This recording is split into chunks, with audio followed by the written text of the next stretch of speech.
네, 오늘은 고린도후서 10번째 시간으로 새 언약의 영광 그 두 번째 말씀을 함께 살펴보기로 합니다. 지난 시간 우리가 3장 6절에서 11절 말씀을 통해서 새 언약의 영광에 대해서 함께 살펴보았는데, 오늘에도 새 언약의 영광 두 번째 말씀 함께 살펴보려 합니다. 당시 고린도에는 이제 거짓 선생들이 많이 들어왔습니다. 그래서 자신들을 사도라고 주장을 했고, 옛 언약, 이 구약에 있었던 율법에 있었던 의식이나 이런 할례, 개종 같은 것이 구원의 전제 조건이다라고 많은 사람들을 미혹했던 것 같습니다. 그래서 거짓 선생들은 고린도 교인들의 신뢰를 얻으려고 바울의 진정성과 바울의 사역에 대해서 공격했다라는 것이죠.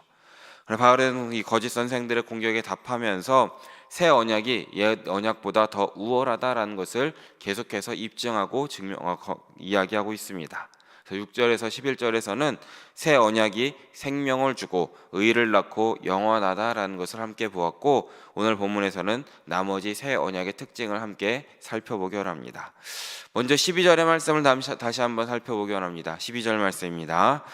우리가 이 같은 소망이 있으므로 담대히 말하노니. 아멘. 무엇입니까? 먼저 새 언약에는 소망이 있다라는 것을 우리에게 말해주고 있습니다. 옛 언약에는 끝없는 제사를 동반했음에도 불구하고 죄사함에 대한 소망이 없었다라는 것을 우리는 기억해야 됩니다. 하지만 새 언약은 죄사함과 함께 완전한 구원을 우리에게 말해준다라는 것이죠. 예수님께서 십자가에 못 박히심으로 영원한 속죄를 이루셨음을 믿으시기 바랍니다. 그러기에 이 소망은 하나님께서 그때가 되면 구원과 속죄를 모두 성취하실 것이다 라는 확실한 믿음을 가진다라는 겁니다. 그리고 마지막 날 때가 되면 이 모든 것이 온전히 성취되는 것을 경험하게 된다라는 것이죠. 그때 믿는 사람들은 영화로운 몸을 얻을 것이고, 죄의 형벌뿐 아니라 죄로부터 그리고 죽음으로부터 완전히 승리하는 그날을 우리는 경험하게 되는 이런 소망이 있다라는 것입니다. 이 소망이 더없이 확실하고 견고하고 되돌릴 수 없기 때문에 이 소망을 전하는 사도 바울은 확신을 가지고 담대히 말하고 있다, 담대히 이 소망을, 이 복음을 전하고 있다라는 것을 말하고 있는 것입니다. 이 담대히라는 것은 파레시아라는 헬라어를 쓰고 있는데, 이것은 아무리 반대가 심할지라도 주저하거나 흔들림 없이 확신을 갖고 용감하게 복음을 전하는 그런 모습을 우리에게 보여주고 있는 것입니다. 바울이 이렇게 행했다는 것이죠. 새 언약에 대한 소망, 예수 그리스도에 대한 이 복음에 대한 소망을 갖고 있었기 때문에 이 모든 메시지를 담대히 전할 수 있었던 것이고, 옛 언약에 집착하는 이 거짓 선생들의 모든 공격에도 이겨낼 수 있었다라는 것을 믿으시기 바랍니다. 그러기에 우리 역시도 이 새 언약, 즉 예수 그리스도의 복음을 향한 소망과 믿음 위에 굳게 서심으로써 이 소망을, 이 복음을 믿지 않는 주위의 많은 사람들에게 전하시는 우리 모두 되시기를 진심으로 바라겠습니다. 이어지는 13절의 말씀도 함께 읽어보기 원합니다. 13절 말씀입니다. 우리는 모세가 이스라엘 자손들에게 수건을 그 얼굴에 쓴 것 같이 아니하노라. 아멘. 이 말씀은 지난 시간 이제 7절의 말씀과 비슷한 말씀인데, 출애굽기 34장 말씀을 보면 모세가 하나님을 만나고 난 후에 수건을 얼굴에 썼다라는 것을 기록하고 있습니다. 근데 모세가 하나님과 얼굴을 맞대고 말할 때는 그냥 했지만, 사람들에게 말할 때는 수건을 썼다라는 것이죠. 얼굴에서 빛이 났기 때문에 그것으로 인하여서 많은 사람들이 두려워했고, 그래서 그것을 가리기 위해서 수건을 썼다라는 것입니다. 근데 궁극적인 목적이 수건을 왜 썼다는 것입니까? 이스라엘 백성이 장차 없어질 것에 결국을 주목하지 못하게 하려고 썼다라는 것입니다. 이 말이 좀 어렵긴 한데, 우리 7절과 13절 말씀을 좀 함께 비교해서 보려고 합니다. 7절 말씀과 13절 말씀을 보면 비슷하게 되어 있습니다. 여기 보면 이스라엘 자손들은 모세의 얼굴이 없어질 영광 때문에도 그 얼굴을 주목하지 못하게 했다라는 것을 7절에서 말하고 있고, 13절에서는 이스라엘 자손들에게 장차 없어질 것에 결국을 주목하지 못하게 하였다라고 말하고 있습니다. 이 두 본문에서 결정적인 차이가 바로 결국이라고 쓰여진 로텔로스라는 단어라고 볼 수 있습니다. 이 단어는 종말론적 의미를 가지고 있는 것이고 보통 이제 구원 역사의 마지막 목표를 가리키는 것이 결국이라는 단어, 이 로텔로스라는 단어를 말하고 있는 것입니다. 그리고 이 말씀을 다시금 함께 살펴보면 만약 이스라엘 사람들이 이 모세의 얼굴을 경이롭게 계속해서 주목해서 봤더라면 하나님의 영광을 바라봤던 것이고 그로 인해 그 순간 이 모세의 얼굴을 보는 순간 하나님의 구원 역사의 끝이 왔구나라는 것이라고 오해할 수 있었기 때문에 수건을 썼다라는 것을 말해주고 있는 것입니다. 하지만 아직 그때는 하나님의 때가 아니었다라는 것이죠. 아직 구약의 이 구원 역사가 이루어질 때가 아니었다라는 것입니다. 그러기에 모세의 얼굴은 없어질 영광을 가리킨다라는 것을 보여주고 있는 것입니다. 그에 반해 바울은 자신이 전하는 복음은 일시적인 것이 아니라 영원히 계실 소망이 되시는 예수 그리스도라는 것을 믿었기 때문에 이 자신의 새 언약의 영광은 영원하다라는 것을 계속해서 말해주고 있는 것입니다. 옛 언약은 없어질 영광인 것에 비해서 새 언약은 영원하다라는 것이죠. 그러기에 모세처럼 가릴 이유가 없었다라는 것입니다. 복음은 영원한 것이기 때문에 숨김없이 당당하게 자신의 소망, 자신이 가진 이 복음을 전할 수 있었다라는 것을 사도 바울은 우리에게 말해주고 있는 것입니다. 우리도 영원한 이 복음을 받음으로써 영원한 이 소망 가운데 전하시는 우리 모두 되시기를 진심으로 바라겠습니다. 이어지는 14절의 말씀도 함께 읽어보겠습니다. 함께 읽습니다. 그러나 그들의 마음이 완고하여 오늘까지도 구약을 읽을 때에 그 수건이 벗겨지지 아니하고 있으니 그 수건은 그리스도 안에서 없어질 것이라. 아멘. 모세의 얼굴은 영원히 빛나진 않았습니다. 그러기에 모세는 평생 수건을 쓰고 살 필요가 없었던 것이죠. 하지만 옛 언약을 우상시하는 이런 율법주의자들은 지속적으로 수건을 쓰고 있다라고 꼬집어 말하고 있습니다. 어떤 수건입니까? 바로 완고함의 수건이다라는 것이지요. 마음의 완고함, 이 옛 언약만이 정말 모든 것이다라고 여겼던 마음의 완고함으로 인해서 복음의 진리가 가리워지고 있다라는 것을 말하고 있는 것입니다.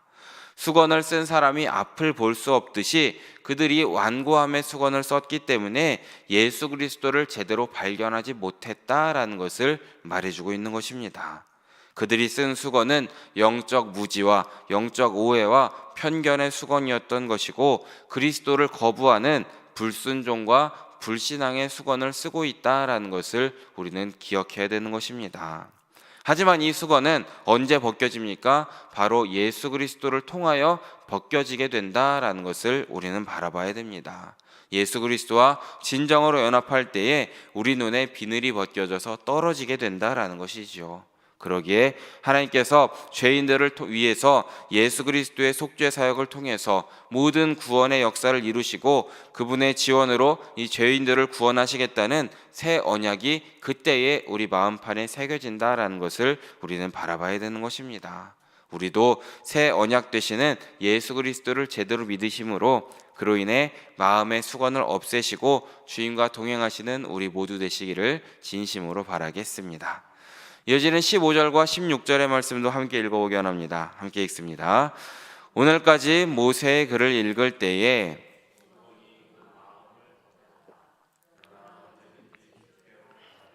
그 수건이 벗겨지리라. 아멘.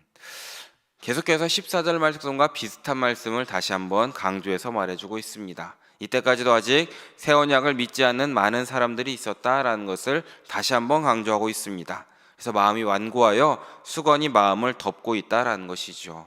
그 수건 때문에 그들은 스스로를 구원할 수 있다라고 생각했던 것입니다. 심히 교만했고 율법을 지킴으로써 적절한 의식을 행함으로써 자기 의의를 세우려는 사람들이 많았다라는 것을 우리가 바라봐야 되는 것입니다. 하지만 하나님께서 받아들이는 마음은 무엇이겠습니까? 자신을 진정으로 회개하는 사람을 하나님께서 용서해 주신다라는 것이죠. 회개하고 온유하고 죄를 슬퍼하고 의에 줄이고 목마르고 긍휼하고 용서를 구하는 마음이다라는 것을, 그 마음을 하나님께서 받아주신다는 것을 우리는 기억해야 되는 것입니다. 그래서 바울은 계속해서 옛 언약이 아닌 마음의 문제라는 것을 거듭해서 설명해 주고 있습니다. 자신의 죄에 마음 아파하고 그 죄를 고백하고 회개하지 않으면 새 언약의 복음을 제대로 경험하지 못한다라는 것입니다. 하지만 우리가 돌이킬 때에, 회개하여서 주님께로 다시금 우리의 발걸음을 돌릴 때에 그 수건이 벗겨진다라는 것을 믿으시기 바랍니다. 새 언약은 예수 그리스도를 믿는 믿음을 통해서 하나님의 은혜로 우리에게 주어진다라는 것이죠. 그러기에 예수님과 연합할 때에 구원으로 한 걸음 한 걸음 더 나아갈 수 있다라는 것입니다. 그러기에 우리도 이 사순절 기간에 더욱더 회개하고 우리의 죄를 내려놓으심으로써 마음의 수건을 걷어내시고 예수님께 한 걸음 더 나아가시는 우리 성도님들 모두 되시기를 진심으로 바라겠습니다. 마지막으로 17절과 18절의 말씀을 마지막으로 함께 읽어보게 합니다. 함께 읽습니다. 주는 영이시니 주의 영이 계신 곳에는 자유가 있느니라. 거울을 보는 것 같이 주의 영광을 보매 그와 같은 형상으로 변화하여 영광에서 영광에 이르니 곧 주의 영으로 말미암음이니라. 아멘. 옛 언약은 계속해서 말씀드리지만 구속의 법이고 정죄의 법이고 사망의 법이다라고 사도 바울은 계속해서 이야기하고 있습니다. 하지만 마음판에 새긴 복음은 자유의 법이고 용서의 법이고 생명의 법이다라는 것이죠. 복음을 받아들이고 그리스도를 영접하면 하나님께서는 그 심령에 주의 영을 부어주신다라는 것입니다. 그리고 그 주의 영은 자유함을 주시는 영임을 믿으시기 바랍니다. 주의 영은 빛의 원천이기 때문에 어두움으로부터 자유케 하는 것이고 생명의 원천이기 때문에 사망으로부터 자유케 하신다라는 것입니다. 사도 바울 역시도 주의 영을 소유한 자였기 때문에 모든 것으로부터 자유로울 수 있었습니다. 특별히 계속해서 강조하고 있는 것처럼 추천서에 대한 의존으로부터 자유할 수 있었던 것이고 자기를 사랑하는 명예욕으로부터도 자유로울 수 있었다라는 것입니다. 하지만 거짓 선생들은 성령이 주시는 자유가 없었기 때문에 추천서에 의존했던 것이고 자기를 자랑했던 것이고 자기 의를 위한 것에서 벗어나지 못했다라는 것입니다. 그러기에 우리 역시도 사도 바울을 본받아 수건을 벗고 거울을 보듯 주의 영광을 바라보시는 우리 모두 되시길 진심으로 바라겠습니다. 그래서 18절 말씀에서 사도 바울은 우리가 다라는 표현을 통하여서 복음을 통한 자신의 사도적인 영광을 변호하던 이 편지에서 이제 전체 성도가 지닌 이 복음의 영광으로 주의를 환기시키고 있다라는 것입니다. 이 복음은 거울 속에 비치는 주님의 영광이다라는 것이죠. 온전한 주님의 영광은 주님께서 재림하실 그때에 정말 보게 될 것이고 우리 역시 그날에 영광스러운 몸으로 변화될 것입니다. 이것을 성화, 영화라고 우리가 바라볼 수 있는 것입니다. 복음을 통하여서 우리를 의롭다 칭하셔서 생명의 영광으로 초대해 주신 하나님께서는 장차 우리를 영광의 끝인 구원으로 이끌어 주신다라는 것입니다. 그날이 올 때까지 우리는 복음이라는 이 거울을 통해 비춰지는 주님의 영광 앞에 올바로 설 수 있어야 된다라는 것입니다. 그 영광 앞에 거하는 시간이 많아질수록 우리는 주님의 영광을 담게 된다라는 것이죠. 날마다 순간마다 복음 안에서 살면 우리는 조금씩 예수님의 형상을 닮아가게 된다라는 것입니다. 영광에 영광을 더하고 또 그 영광에 다시금 영광을 더하게 된다라는 것입니다. 그리고 이것이 칭의 영광을 받은 순간부터 이 완전한 영광이 이르는 그 순간까지 지속적으로 영광에 영광을 더해 가시는 우리 모두 되시길 진심으로 바랍니다. 그리고 이것을 가능하게 하는 것은 바로 사도 바울이 강조하는 것처럼 율법이 아닌 주님의 영이라는 것을 믿으시기 바랍니다. 나의 힘이 아니라 성령의 능력으로 예수님을 향해서 한 걸음 한 걸음 걸어갈 수 있다라는 것이지요. 그러기에 우리 안에는 이미 성령님이 함께 하심을 믿으시기 바랍니다. 그럼에도 불구하고 우리의 삶이 좀 그럴듯하게 변화되지 않는 이유가 무엇이겠습니까? 그것은 바로 우리가 주님의 영광 앞에 올바로 서지 않기 때문이다라는 것입니다. 복음의 광채 앞에 선다는 것은 우리의 어두움을 계속해서 벗겨내야 된다라는 것입니다. 복음의 광채 앞에 선다는 것은 우리의 마음 가운데 은혜가 충만해야 되는 것이고 말씀이 충만해야 되는 것이고 믿음이 충만해야 되는 것이고 예수님이 충만한 삶을 살아야 된다라는 것을 우리는 기억해야 되는 것이죠. 그러기에 우리가 스스로를 살펴야 됩니다. 우리 마음속을 채우는 것이 무엇입니까? 오늘 우리는 무엇으로 충만한 삶을 살고 계십니까? 사랑하는 여러분, 사순절 기간을 보내고 있습니다. 이 기간 동안에 우리 마음 가운데 있는 정말 다른 것들, 모든 잡동사니들을 쓸어내 버리시고 오직 말씀과 은혜와 믿음과 성령님과 또한 예수님으로 충만한 하루하루를 보내시길 진심으로 바랍니다. 그러므로 새 언약의 영광, 이 복음의 영광 안에 올바로 서시고 그 복음의 영광을 많은 사람들에게 전하며 살아가시는 우리 모두 되시기를 진심으로 바라고 축원합니다. 함께 기도하겠습니다. 사랑해 주님 너무나 감사드립니다. 오늘 새벽에도 잊지 않고 나와서 주님께 예배하고 또한 말씀을 들을 수 있도록 인도하여 주심에 너무나 감사드립니다. 오늘도 우리가 고린도후서의 말씀을 통하여서 새 언약의 영광을 우리 마음판에 새길 수 있도록 주여 인도하여 주시옵소서.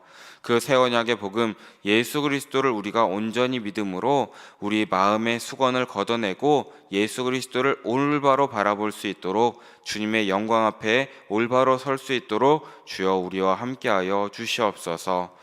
그러므로 우리가 새 언약 되시는 예수님을 향하여 한 걸음 한 걸음 걸어갈 수 있도록 인도하시고 그 예수님만을 전하며 십자가를 전하는 삶이 될 수 있도록 주여 붙들어 주시옵소서. 사순절 기간 더욱더 주님만을 묵상하고 예수 그리스도를 바라보는 우리 모두의 삶이 될 수 있도록 주여 역사하여 주시옵소서. 모든 말씀 우리의 모든 것 되시는 예수님 이름으로 기도드립니다. 아멘.